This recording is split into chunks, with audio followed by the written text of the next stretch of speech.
What's going on down there? That's part of the exhibit.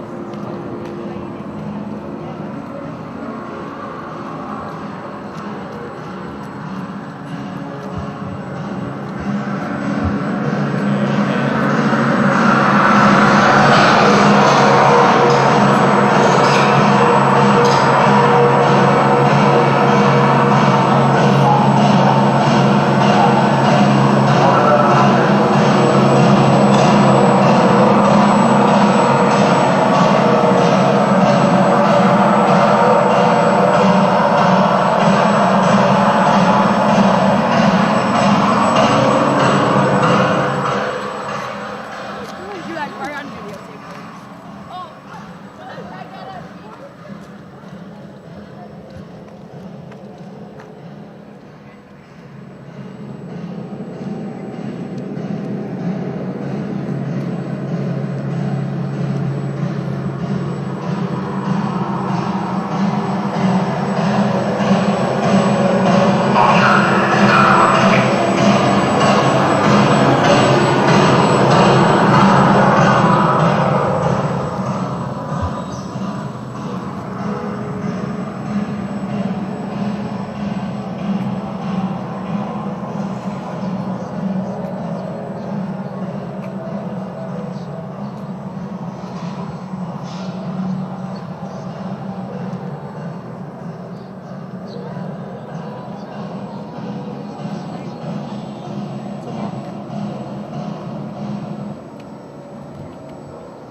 Themes on a global level.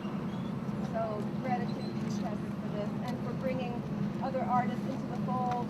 Ophelia Rivas and Flora Mariana of the Ono Nation that traveled all this way to join in the conversation that will continue. If you check out our placard under the tent, you'll see all the events that are happening between now and Saturday that will involve President and the artists and other artists from other nations that will be coming. The University Public Art Committee that got the approval for us, a long discussion that was involved in Mario Ontiveros, a key person in art history and on our committee that helped get the approval. Pam Mon of Physical Plant and Buildings and Grounds. I don't see Pam here, but thanks to Pam working with our staff, we got this up. And the University Museum of Contemporary Art staff, truly my partners in crime and getting this up at all hours. I mean, they've been the ones to really work all hours with our student crew. Craig Alabin, Lori Formanen, Eva Fierce, and Justin Griswold. They've all been involved with many of the great UMass students who've been assisting. Our academic partners, Anthropology's Department, Native American Studies Program, Jean Ford, thank you for keeping all this dialogue alive, not only this week, but into the future. Important conversations that will be recorded we'll have podcasts of all the conversations. Again, the art department, Mario, art history, Susan Jahota in studio art, the Alumni Association, the Campus Center Hotel, and of course the funding, the Berkshire Taconic Foundation, and the New England Foundation for the Arts. Eva, did I say your name? Oh my gosh. I mean, Eva, you did. So keeping all this going, again, conversations that will be on the podcast. So those of you who know others who would like to be involved in hearing what will be taking place in a few days, check our website and keep the dialogue going on Catherine's website as well. Thank you. Well, I have to say say, as an artist who typically doesn't do things with permission, I'm not used to asking permission, and I'm also not used to being able to mount such large-scale installations. So, although it did take a long time to go through the Public Art Committee, I think it's actually incredible that it happened, and that's a real testament to you guys on the committee, and then also to the museum for supporting this kind of work that. Oh, it's really hard to hear. Okay. It's just that there's these construction noises over here. Okay, I'll talk louder. But just, you know, I just really wanted to extend my thanks to everyone who made this possible. Loretta, you know, has said everybody, but just also to Loretta and to the museum for supporting this kind of work on campus. I think it's really important work. It's work that encounters people in spaces where they're not expecting to be encountered by art. And I think there's something really rich about that experience. And so just to say, like, this project came about for me, and I'm going to talk more about this. We have a panel discussion afterwards, which I hope some of you will come to. We're going to talk more about the fence in detail, but you know, I had been doing a lot of work about our sort of post 9/11 landscape of fear and security, and the kinds of changes that has made us, has introduced to our society as a people, and then on a personal level too, the kind of generalized more fear and anxiety that we feel. But it really struck me, my sister lives down in Tucson, and that's how I met Ophelia, and it really struck me that this border fence, so this fence they see behind you, was actually erected and divided the land of a people. So it divided a land that really is considered a single territory. It's a community. And so there's this like giant fence erected right through it. And when you encounter that material reality, for me as an outsider, it was astounding. And it was astounding to me that something like this was happening in our country right now, and that it was able to happen in our country, and that more people didn't know about it. And that more people didn't see these visible manifestations of insecurity and fear that we're like walling ourselves off as a nation. And what does that mean? I mean, all of us can be like, yeah, let's have a fence in the abstract or something. But then when you encounter that material reality and you understand what that means for the people that actually live and work and are of that land, it totally changes everything. So part of this project was to try to introduce, like, to bring this other geography into this geography. So to take the UMass campus, this community, as this you know kind of community, and to divide this community along, this is its north-south boundary line, and to see what happens. You know, I mean, it's sort of, it's a provocation. It's also kind of an experiment. We're logging some of the responses on our website. We've been introducing assignments into classes for people to respond to this idea about borders and boundaries here at UMass Amherst. And so to see what happens and to provoke some dialogue about that. And I don't know if Ophelia, you want to say a couple words as well. And I really hope you guys will come to the presentation and to learn more about this other geography that is here present today. But then just to quickly say, there's a couple different aspects. There's the fence. There's this sign that each day is going to ask people a different question, sort of like a border checkpoint sign. So it's going to be asking people border checkpoint style questions where you can text answers to the website to respond to those. And there's the sound portion of the installation as well, which is construction sounds. It's the sounds of helicopters at the border, of their field recordings that Ophelia made. And then Ophelia last night was kind enough to record a blessing and a song. So the track eventually switches to her voice coming out of that vent, which is pretty awesome, actually. The giant speaker. So thank you all so much for coming and supporting the project, and we're looking forward to a really great week of events coming up too.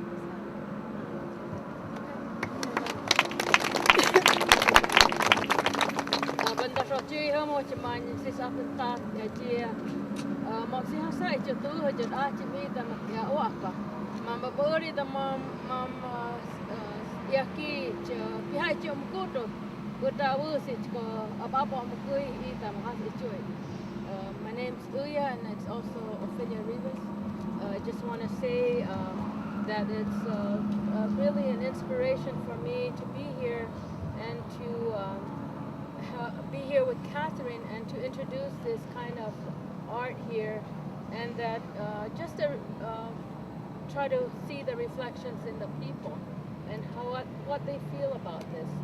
That is in my backyard. That's what I have to deal with every single day. That noise that's there now, that's there every day, every other day that the helicopters are there. And you know, the Mexico and the United States illegally occupied my entire vast homelands, and they're still there now. And they didn't ask permission to the people that live there, the original people of the land. So now we live with this. And so I hope that you do come and participate, and I'd love to take your words back home and just your faces back home to tell people, you know, these people are trying to understand what's happening here in the United States. And not only that, but globally, what's happening to us as a human being, race of human beings, and what's happening throughout the world with all these fences and divisions. And I mean, what's going to happen to us as human beings from this point on? So I thank you very much for being here today. I feel really honored to be here. Thank you.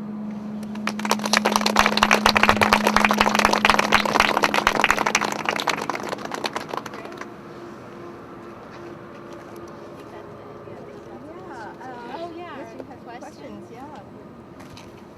Someone wanted to either informally or formally speak to Catherine. She's here. And then please come. Oh, thank you. At what point does your voice come on? How much helicopter we hear, and then how much blessing do we hear? At what point? It's about the first track with the construction and helicopter noises is about 15 minutes, and then Ophelia's voice will come on. The iPod that's running it seems to be a little quirky though. So sometimes we hear 2 tracks of helicopter, which makes it 26 or 30 minutes, and then Ophelia's track comes on twice. I think we're on that double. We might be on the, has it been like this for the whole time? Yes. Yeah. It'll come out eventually. Let's see. I mean, it should be shortly, I imagine. I promise it will come. Any other questions? How long is the actual bound border fence across your nation? For the nation, it's 74 miles of international border. But that's just the reservation part, right?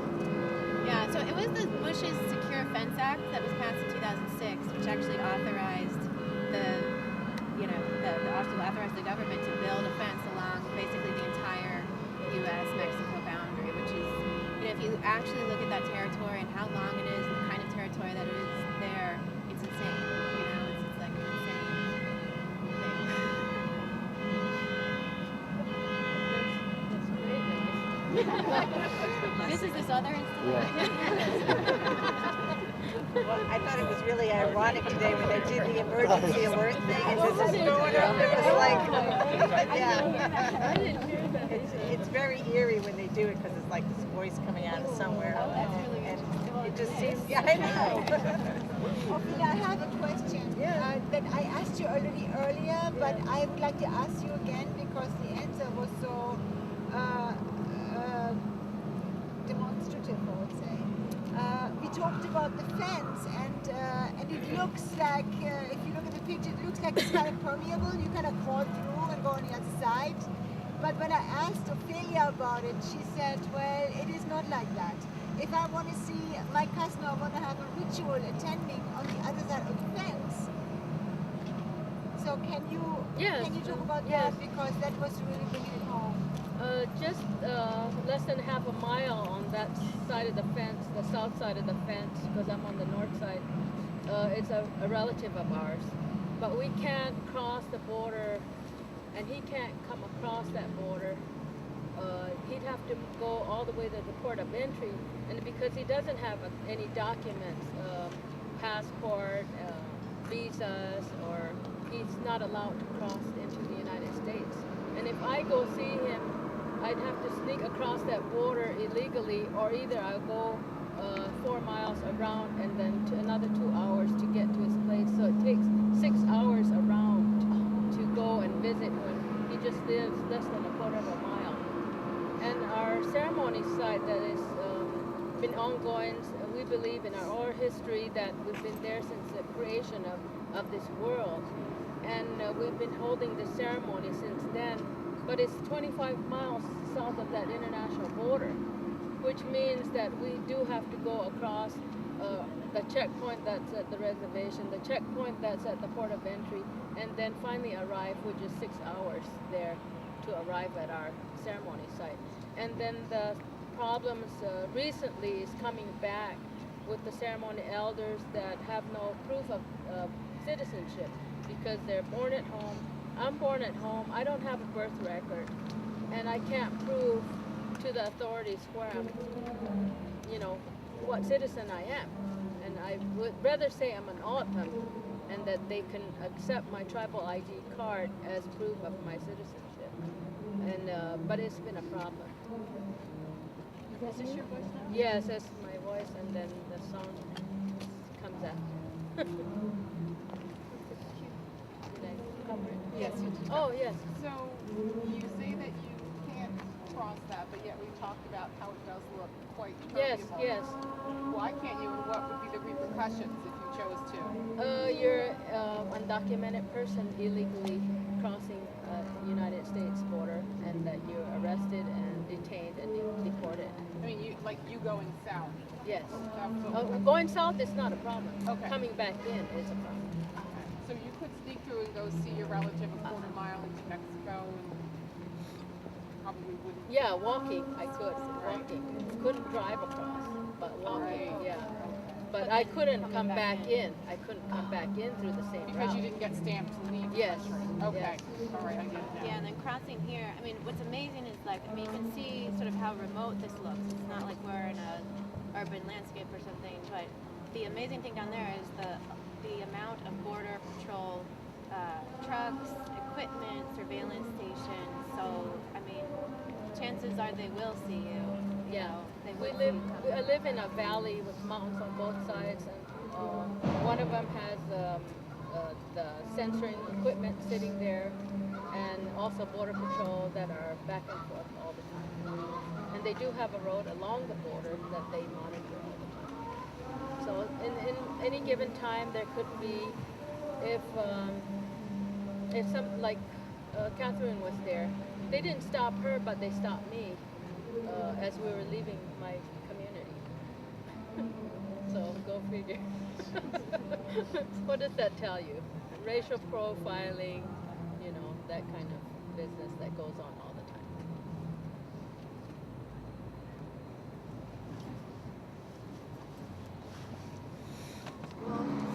Stay with us if you can.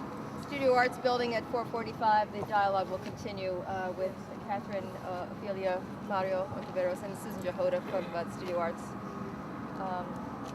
It's room 240 in the Studio Arts Building.